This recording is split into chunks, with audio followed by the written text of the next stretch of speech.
Jelšava oslávila Valentína tak, ako to inde nevidíme.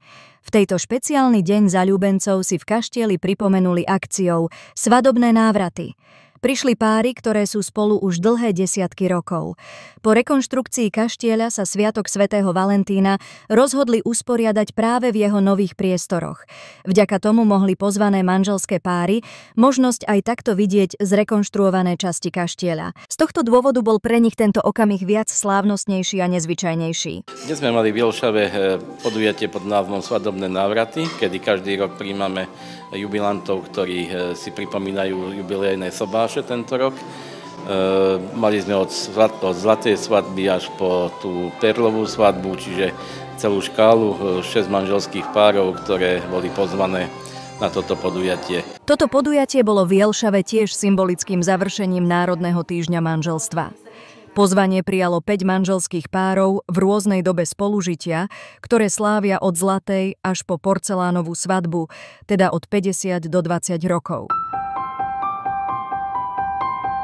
Túto akciu už robíme minimálne 15 rokov, samozrejme s vynechaním covidových rokov. Pozvanie prijal aj najstarší manželský pár podujatia. Boli to Terézia a Karol Žigovci. Tohoto roku oslavujú spolu zlatú svadbu, to znamená 50 rokov spolužitia. 50 rokov. Čo pre vás znamená takáto akcia? Dobre, poriadne, pokojné život. Slušné, žijeme spokojne. Všelijaké. Aj dobre, aj zle, ale viac bolo dobre. Preto som spolu, áno. Pekné, krásne. Ďakujeme pekne za tú akciu naozaj. Čo poviete na túto akciu, ako sa vám páči?